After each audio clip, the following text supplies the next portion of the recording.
خلوص خلوص کا مطلب ہوتا ہے بغیر کسی دکھاوے کے، بغیر کسی لالچ کے، دل سے کسی کو کوئی ہیلپ کرنا، یا کسی کے لیے کوئی گفٹ لے جانا، یا کسی کو کوئی بات کرنا۔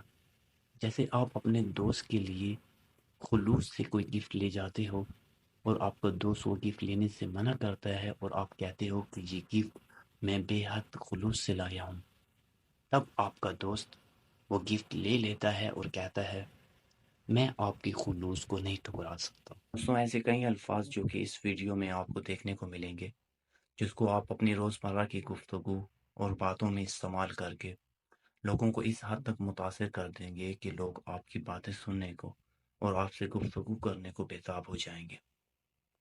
پھر چاہے آپ کسی یونیورسٹی کے اسٹوڈنٹ ہیں، یا چاہے آپ کوئی ٹیچر یا کوئی پروفیشنل پرسن ہے، آپ جب کبھی بھی ان الفاظات کا استعمال اپنے جاننے والے یا کسی اجنبیوں کے سامنے کریں گے، تو لوگ آپ کو بنسبت دوسروں کی، آپ کی باتوں کو اور آپ کی گفتگو کو زیادہ اہمیت دیں گے۔ تو چلیے شروع کرتے ہیں۔ کیفیت کیفیت کا مطلب ہوتا ہے حالت۔ دوستوں، آپ نے محسوس کیا ہوگا کہ جب آپ اپنے کسی جاننے والے کو، کسی قریبی کو سخت لہجے میں کوئی بات کرتے ہو تو اس کی چہرے کی کیفیت، مطلب کہ حالت تبدیل ہو جاتی ہے، یا تو وہ زرد ہو جاتی ہے یا پھر وہ آپ کو جاننے والا مایوس ہو جاتا ہے۔ اسے کہتے ہیں کیفیت۔ مثال دیکھیں، مریض اپنی کیفیت جب تک خود نہ بتا دے اس کا علاج مشکل ہو جاتا ہے۔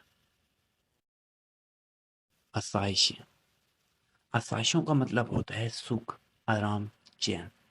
دوستوں، ہر وہ چیز جو کہ آپ کو آرام، سکھ پہنچائے، وہ آپ کی آسائش ہوتی ہے۔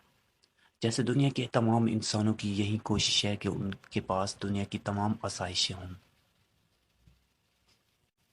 مثال دیکھیں، دنیا کی تمام آسائشیں مل کر بھی ماں باپ کی کمی کو پورا نہیں کر سکتے۔ الہام الہام کا مطلب ہوتا ہے اللہ کی طرف سے آپ کے دل کے اندر کوئی بات آ جانا، یا آپ کے دماغ کے اندر کوئی سوچ آ جانا۔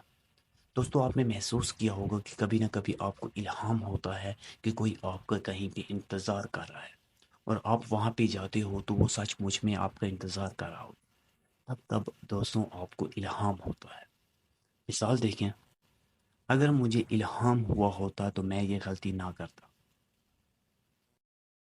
دل آزاری دل آزاری کا مطلب ہوتا ہے کسی کا دل دکھانا، مطلب کسی کو کوئی ایسی بات کرنا جس سے اس کا دل ٹوٹ جائے اور وہ مایوس ہو جائے۔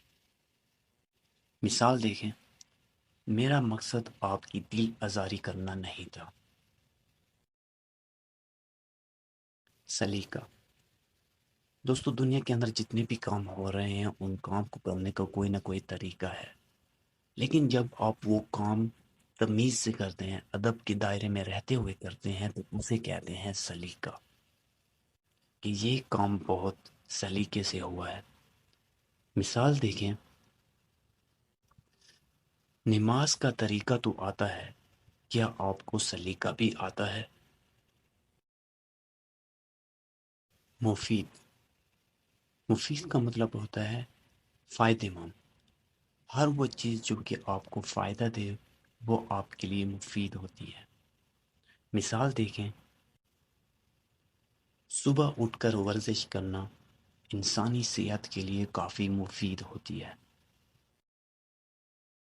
تلقین تلقین کا مطلب ہوتا ہے کسی کو ہدایت کرنا، کوئی نصیحت کرنا، یا کوئی اچھی بات سکھانا۔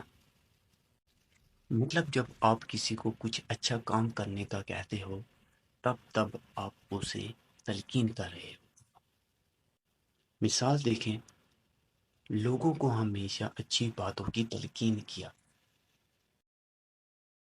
واقف واقف کا مطلب ہوتا ہے خبر ہونا، معلوم ہونا۔ دوستوں، جب بھی آپ کسی چیز کا پہلے سے علم ہو، مطلب آپ کو اس کی خبر ہو، اس کا پتہ ہو، تب آپ اس سے واقف ہوتے ہیں۔ مثال دیکھیں، میں اس بات سے واقف نہیں تھا، مطلب مجھے اس بات کا علم نہیں تھا، پتہ نہیں تھا، معلوم نہیں تھا۔ مناسب مناسب کا مطلب ہوتا ہے ٹھیک، درست یا صحیح۔ دیکھیں آپ جب کوئی کام کر رہے ہوتے ہو اور وہ کام آپ کو مناسب نہیں لگ رہا ہوتا، مطلب کہ صحیح نہیں لگ رہا ہوتا، ٹھیک نہیں لگ رہا ہوتا، اور آپ اسے چھوڑ دیتے ہو، اور آپ کا دوست پوچھتا ہے کہ کیوں چھوڑ دیا، تو آپ کہتے ہو کہ یہ کام مجھے مناسب نہیں لگ رہا تھا، مطلب کہ مجھے ٹھیک نہیں لگ رہا تھا۔ مثال دیکھیں، کل کا کام آج کرنا مناسب ہوگا،